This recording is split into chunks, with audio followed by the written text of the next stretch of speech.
I stand alone in the church's bridal room, sunlight streaming through stained glass windows, casting blues and golds across my wedding dress.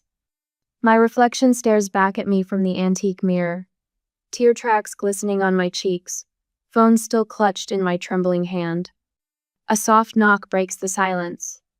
The door creaks open and Linda, our wedding coordinator, pokes her head in. Her smile fades when she sees my face. "Megan, your father called the front desk?" The question hangs in the air. I draw a deep breath, straighten my spine, and meet her gaze. "They're not coming," I say, my voice steadier than I feel. "They chose my sister's barbecue instead." Linda's mouth forms a perfect O. The kindness in her eyes almost undoes me. 20 minutes earlier, I'd been all nervous energy and anticipation.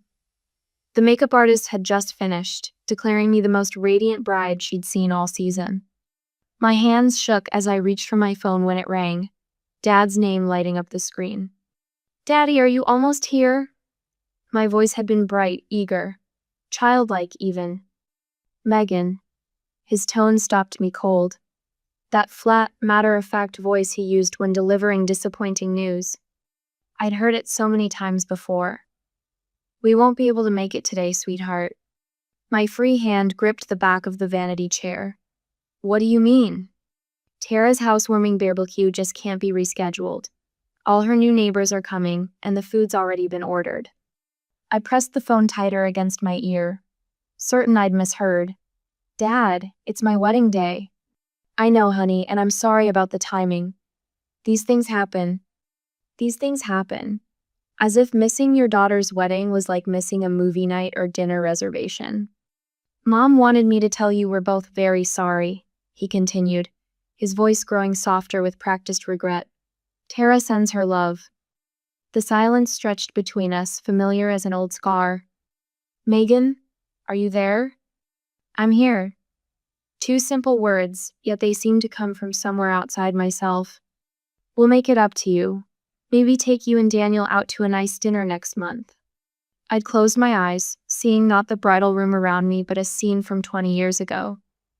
8-year-old me standing in our driveway, watching Mom and Dad load suitcases into the car. Tara bouncing in the back seat, waving her Minnie Mouse ears. "You'll have a wonderful time with Grandma and Grandpa," Mom had said, brushing a kiss across my forehead. "Disneyland would be too overwhelming for someone your age." I was 11 months younger than Tara. That night, Grandpa George taught me to fish in the pond behind their farmhouse. "More fish for us," he'd said with a wink when I asked why my parents always left me behind. Later, Grandma Linda let me help bake apple pie, lifting me onto a stool so I could reach the counter. "Some people don't know the value of what they have right in front of them," she'd murmured, her flour-dusted hands gentle on my shoulders. The accidental child, the afterthought, always left behind. I stare at my reflection now, wiping tears away with steady fingers. The woman looking back at me isn't surprised, only disappointed. I'd sent the invitations more out of obligation than hope, knowing deep down what would happen. The wedding gown catches the light, thousands of tiny beads shimmering. Grandma and Grandpa had insisted on helping pay for it, despite my protests. "Every bride deserves to feel like royalty," Grandma had said, eyes misting when I stepped out of the dressing room. My gaze shifts to my phone. 3 missed calls from Daniel. My soon-to-be husband, probably wondering where I've disappeared to. He'll be worried. Something hardens in my eyes. A decision. I speed dial a number, holding my breath. "Grandpa George?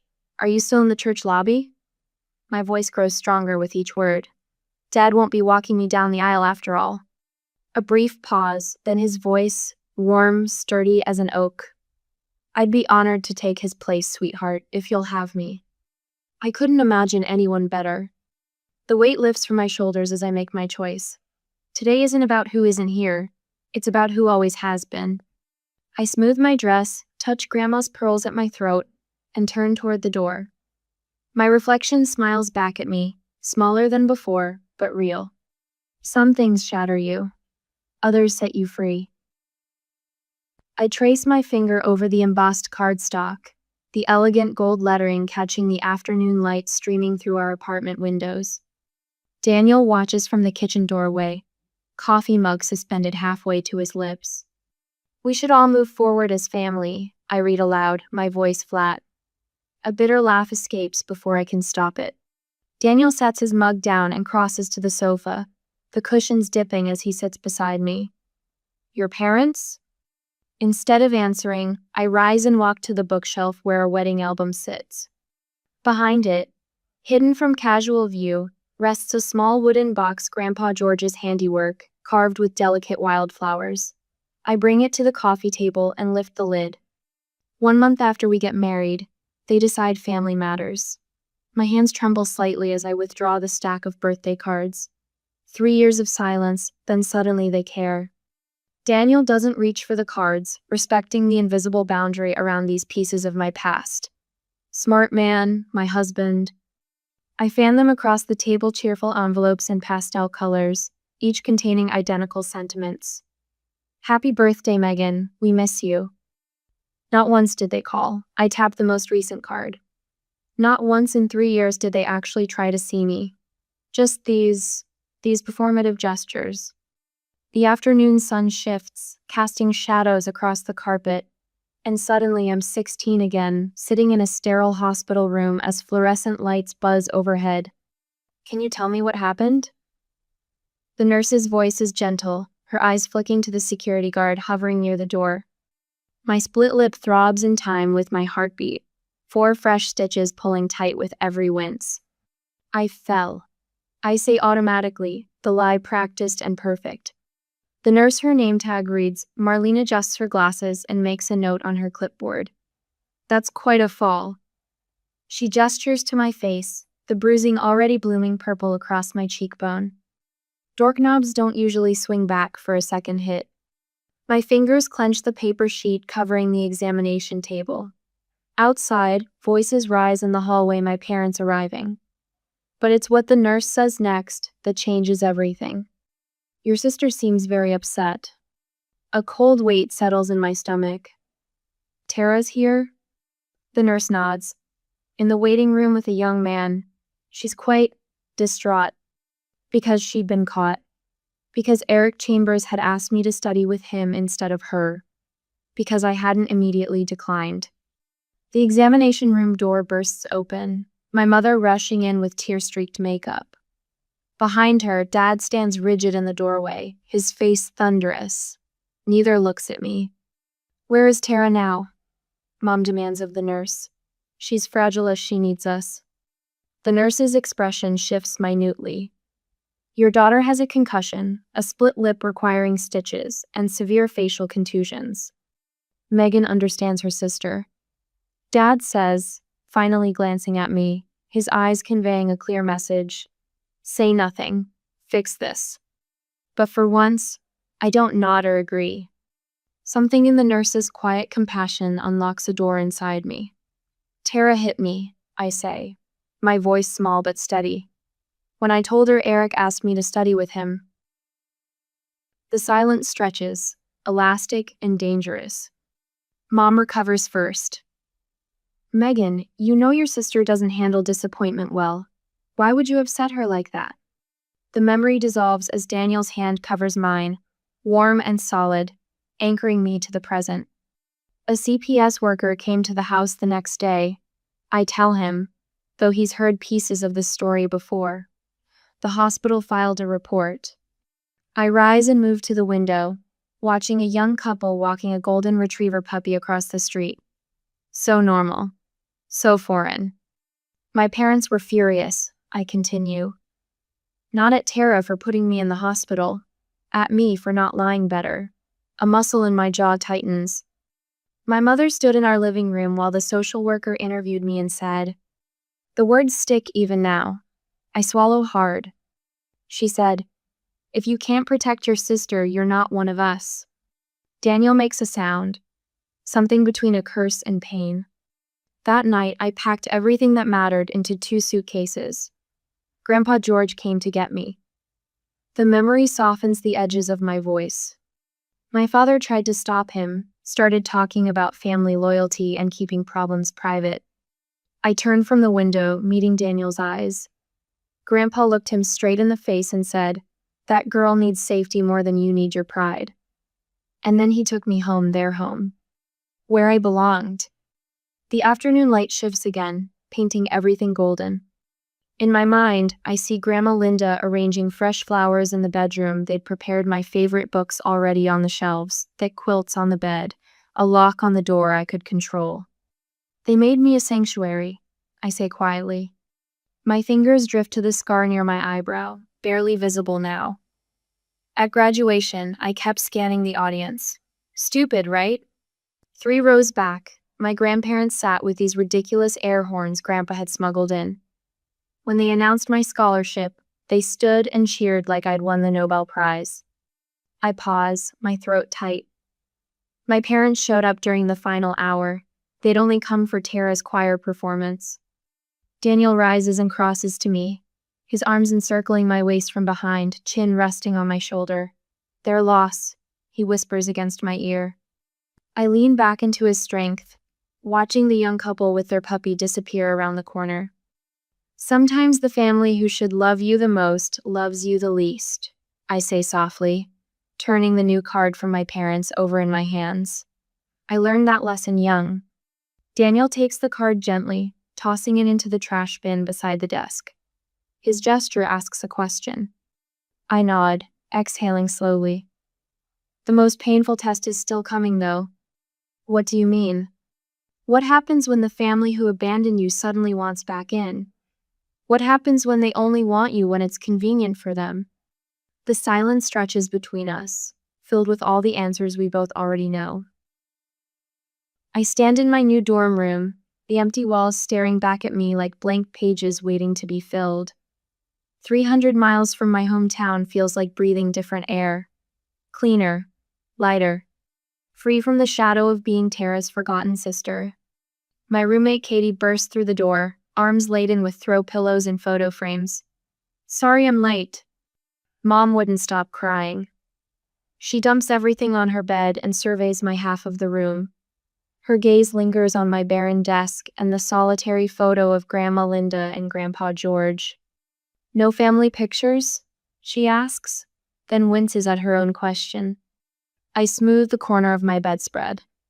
"Actually, that is my family." Katie's eyes widen with understanding, not pity. "Well, they look like they adore you." "They do," I smile. "They're the one who taught me what family actually means." The library ceiling soars 15 feet above the reference section, and I stand on tiptoes, fingers grazing the spine of Principles of Conservation Biology. My muscles stretch beyond comfort, but the book remains maddeningly out of reach. "Need a hand?" The voice behind me rumbles low and warm. I turn to find a tall guy with glasses and rumpled dark hair watching me with amusement. "Unless you're secretly enjoying watching me suffer," I reply. He laughs and reaches up, easily plucking the book from the shelf. "Daniel Mercer," he says, handing it over. "And I never enjoy watching anyone suffer." His fingers brush mine. Something electric passes between us. "Megan Collins." I clutch the book to my chest. "Thanks for the rescue." "Anytime." He gestures to the worn paperback tucked under his arm. "Bradbury fan?" My eyebrows lift in surprise. "Fahrenheit 451 is my favorite." "Mine too," he says, eyes crinkling. Book people have to stick together in a world of screens. We talk until the library closes, our voices dropping to whispers as other students drift away. Daniel listens, really listens, when I finally reveal fragments of my childhood. No interruptions, no platitudes, no awkward shifting away from uncomfortable truths. When I finish, he simply says, "Their loss, Megan Collins. Completely their loss." The Mercer family home glows with warmth when I step inside for Thanksgiving. Steam rises from pots on the stove, while football plays in the background. So ordinary, so unfamiliar. "Megan," Daniel's mother rushes forward, flour dusting her apron. "We've been counting down the days." Daniel squeezes my hand before his brothers pull him into a debate about the game. I follow his mother into the kitchen, where she hands me an apron. Daniel says you're interested in cooking, she says. I've never really had the chance to learn family recipes. Something flickers across her face, understanding without the weight of judgment. Well, these mashed potatoes have been passed down for 4 generations. You're about to become generation 5. Later, when Margaret Mercer pulls a box from beneath the tree and hands it to me, I'm confused. Christmas isn't for another month. Just a little pre-Christmas tradition, she explains. Each year, we give one early gift. Inside lies a hand-knit stocking with my name embroidered across the top. Not an afterthought, not a hasty addition. My name planned and permanent. I excuse myself to the bathroom, where I press my face into a towel and let silent tears soak the cotton. When I return, no one mentions my red-rimmed eyes. The academic dean's office smells like old books and coffee. Miss Collins, your application for the library sciences internship is quite impressive. I straighten in my chair. Thank you, sir. 2 campus jobs while maintaining a 3.9 GPA. He reviews my file. Most students struggle with half that workload. A knot forms in my throat. I think of endless nights studying under my desk lamp, eyes burning with exhaustion. I'm accustomed to making things work. Well, Mrs. Jeffrey specifically requested you for the special collections position. Says you have, quote, extraordinary attention to detail and a reverence for historical texts. Pride blooms in my chest, warm and unfamiliar. This praise belongs entirely to Minoa comparison, not an afterthought, but recognition for my own merit. When can you start, he asks. Yesterday, I say, and he laughs. Grandpa George's farm spreads before us, autumn leaves crunching beneath our feet. Daniel's hand slips into mine as we walk the familiar path to the pond. You're quiet today, I say. Just thinking. His thumb brushes my knuckles. Your grandfather caught me staring at fishing lures for 20 minutes this morning. I laugh. He probably thought you were contemplating fish psychology. No, he knew exactly what I was doing. Daniel stops at the pond's edge, where years ago Grandpa taught me to fish after my parents left for Disneyland. He gave me something.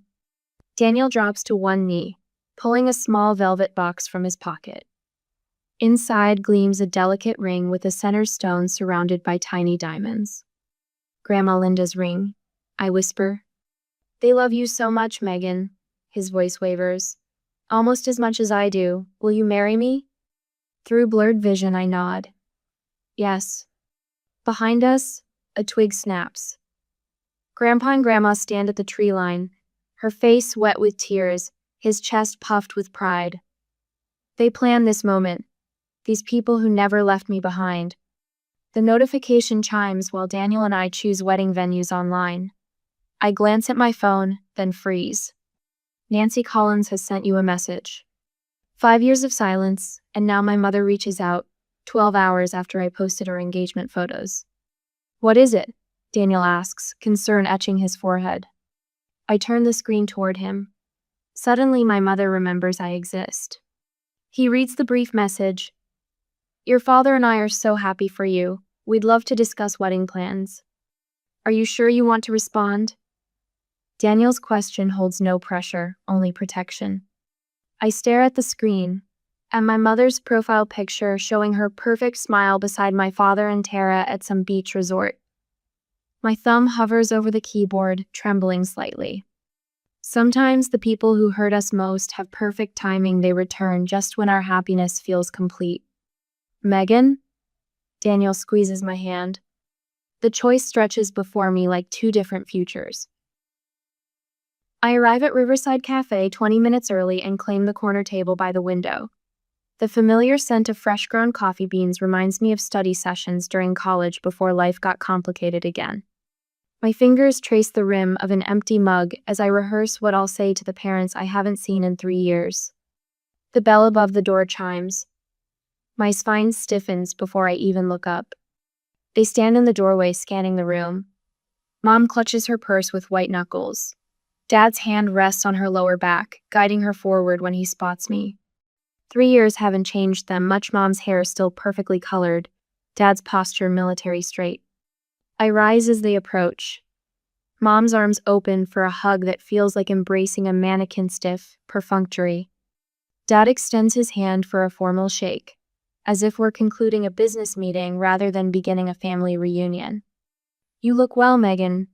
Mom's eyes dart around the cafe. This is a lovely spot. How's the wedding planning coming along? Dad asks before I can respond to Mom. No. How have you been? No. We've missed you. Just straight to the agenda. It's going fine. I sip my water. Daniel and I have most details settled. That's wonderful, Mom says. And how is your job at the library? University archives. I'm the research librarian now. Dad nods, clearly uninterested. We should discuss the ceremony. Have you booked the church yet? The barista delivers their coffees black for Dad, vanilla latte for Mom. Same orders for 20 years. Yes, First Methodist downtown, May 15th. I watch their expressions carefully. Grandma helped me with the deposit. A flicker of annoyance crosses Dad's face at the mention of his mother. He clears his throat. We were thinking about the guest list. Here it comes. Will Tara be receiving an invitation? His tone suggests there's only one acceptable answer. I set my mug down deliberately. No. Mom gasps softly. Megan, she's your sister. I'm aware of our biological connection. What will people think? Mom leans forward, voice dropping to a whisper. Everyone, you have a sister. They'll ask questions. The real concern emerges. Not my feelings, not my safety, not even Tara's feelings, just appearances. I'm not concerned with what people think. I'm concerned with having a peaceful wedding day. Dad's jaw tightens. Families forgive, Megan. Forgiveness doesn't require exposure to further harm. Mom's eyes well with tears, the performance I've seen since childhood. We're finally being a family again, after all this time apart. She reaches across the table for my hand. Don't you want that? My hands tremble beneath the table, but I keep my voice steady. What I want is genuine connection, not conditional acceptance. That's not fair, Dad says, voice hardening. We've reached out. We're here. 3 years after I moved out. 6 months after I got engaged. I meet his gaze. Only when there's a public event where my absence might be noticed. Mom dabs at her eyes with a napkin. We could try family therapy. After the wedding, of course. Tara has promised to be on her best behavior, Dad adds. Just for the one day. The implication hangs unspoken. If I refuse, they'll withdraw again. The familiar threat disguised as reasonable compromise. I'll still walk you down the aisle, Dad offers, as if bestowing a great gift. That's what fathers do. I take a deep breath, hands still hidden beneath the table, where they can't see them shake. I'd rather have peace than fake harmony. Their faces transform, Mom's tears vanishing, Dad's jaw clenching. You've always been difficult, he says, always making mountains out of molehills. Perhaps we could compromise, Mom suggests desperately. What if Tara attends just the reception? I reach for my wallet, place enough cash on the table to cover all our drinks. I've already survived without you for 3 years. I stand, smoothing my skirt. I've built a good life with people who show up consistently, not just when it's convenient. Their stunned faces tell me they expected the same pattern. Their demands, my compliance. The power has shifted. I hope you'll reconsider, Dad calls as I walk away. I don't turn back. My steps are measured, my back straight. For the first time in their presence, I feel neither anger nor fear, just a quiet certainty that I've made the right choice. Some people will never value what they have until it's gone, and sometimes what's gone shouldn't come back. I stand alone in the church's bridal room, sunlight streaming through stained glass windows, casting blues and golds across my wedding dress. My reflection stares back at me from the antique mirror, tear tracks glistening on my cheeks, phone still clutched in my trembling hand. A soft knock breaks the silence. The door creaks open, and Linda, our wedding coordinator, pokes her head in. Her smile fades when she sees my face. Megan, your father called the front desk? The question hangs in the air. I draw a deep breath, straighten my spine, and meet her gaze. They're not coming, I say, my voice steadier than I feel. They chose my sister's barbecue instead. For 3 weeks, the pressure had been building. Mom called daily, her voice shifting between syrupy sweetness and wounded martyrdom.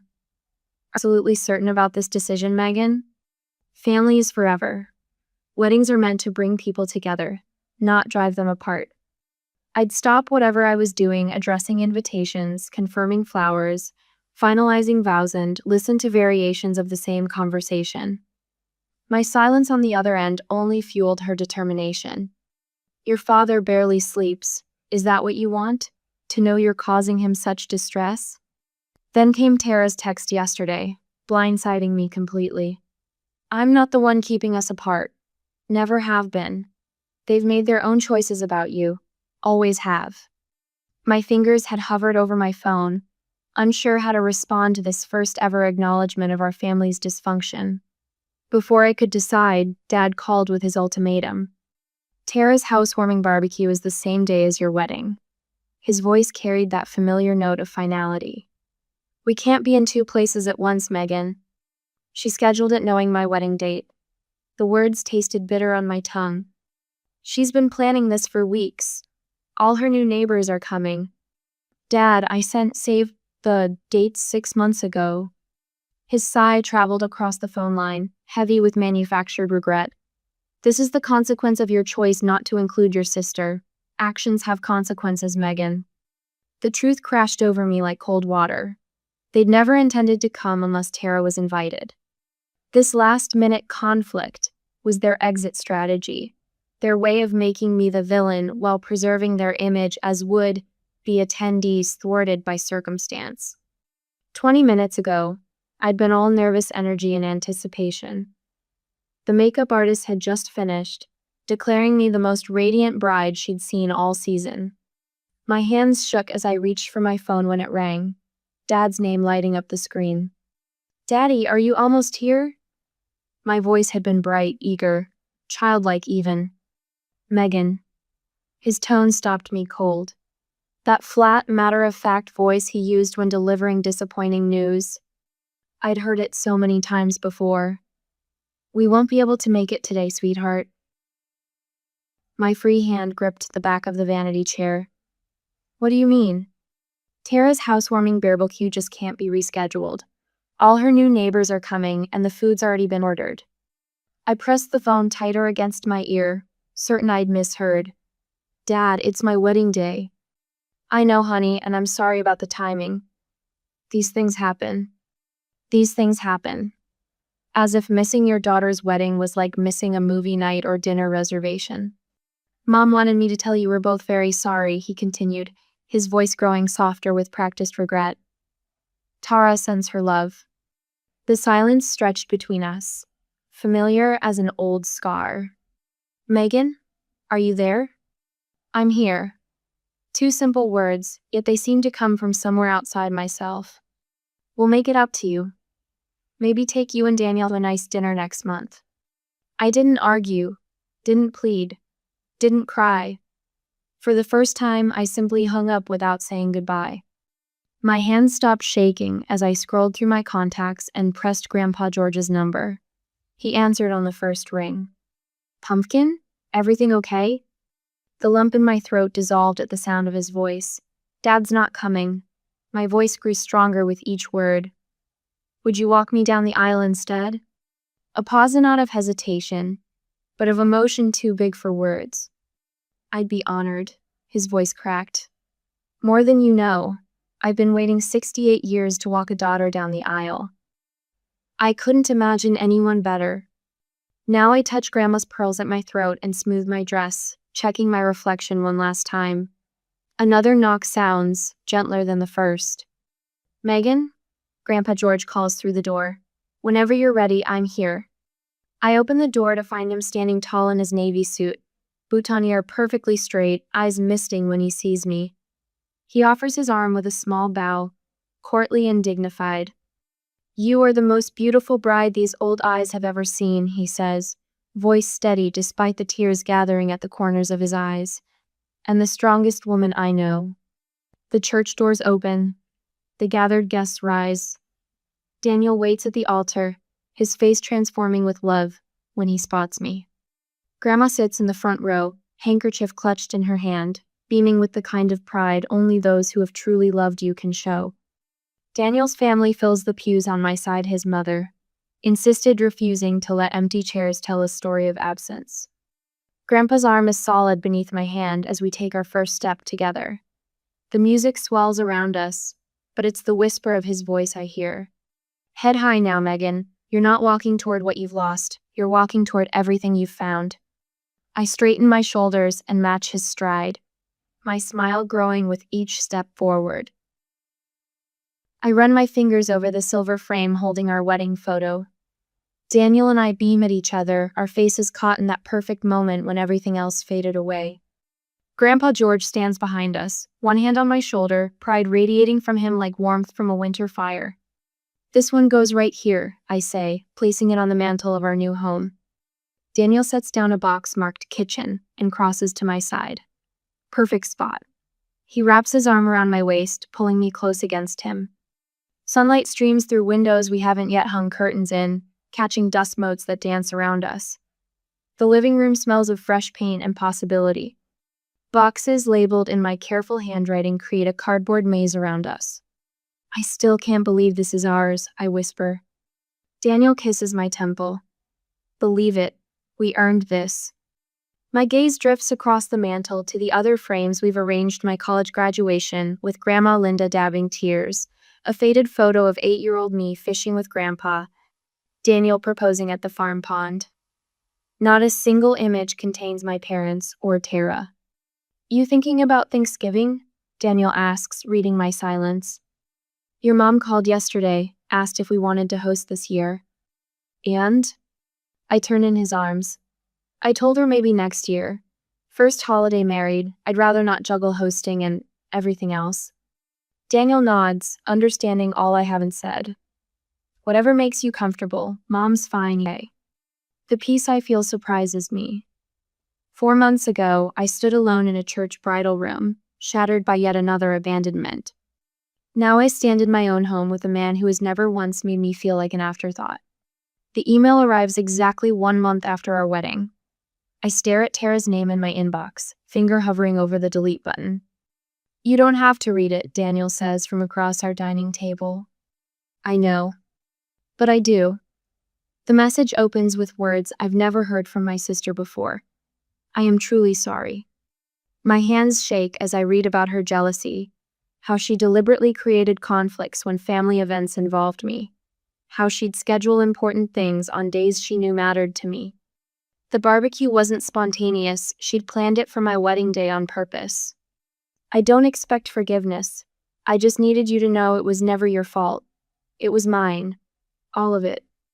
I close the laptop, oddly numb. How does that make you feel? Dr. Winters asks, her office a haven of calm blues and soft textures. Confused. I twist my wedding ring. 30 years of being the family scapegoat, and now she wants. What? Absolution? What do you think she wants? I don't know. Reconciliation? A clean slate? Dr. Winters leans forward slightly. What do you want, Megan? The question hangs between us. Outside her window, autumn leaves spiral downward. I want to stop letting them control how I feel. Even their absence takes up so much space. She nods. Forgiveness isn't about them deserving it, it's about whether holding on still serves you. I'm not ready to welcome her back. That's not what forgiveness requires. Boundaries are different from grudges. I consider this. So I can forgive without opening the door wide? Exactly. You can acknowledge her apology without rushing reconciliation. The phone feels heavy in my hand as I dial Grandpa's number. Hello, sweetheart. His voice wraps around me like a quilt. Hi, Grandpa. I sink onto our couch. What are you and Grandma doing for Thanksgiving? Oh, probably just us this year. Mrs. Henderson might join us from next door. Would you both come to Daniel's parents' house instead? With us? Silence stretches between us. We want to intrude on your in-laws' traditions. My throat tightens. You're my real family, Grandpa. You always have been. The words come out thick with unshed tears. The people I love most around the same table. His voice breaks. We'd be honored, Meggie, truly honored. Daniel's mother sets out her grandmother's china, each plate rimmed with gold.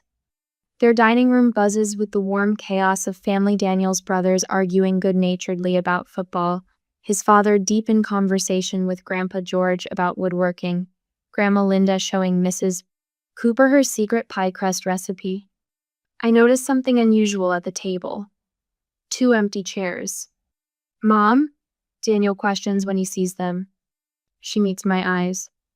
I thought, just in case your parents or sister called. The door is always open in this family. Instead of pain, I feel something softer. Gratitude. They hadn't called. Probably wouldn't. But the space remained, an acknowledgement rather than an expectation. Daniel squeezes my hand under the table. Later, after pumpkin pie and coffee, I find myself alone by the mantel where Daniel's mother displays their family photos. She's added our wedding picture among them. My fingers trace a childhood photo with my grandparents, then drift to our wedding day. The joy in both images isn't pretended. Family is who loves you when it's hardest to love you. I whisper to no one and everyone. For the first time, those words feel like freedom instead of loss.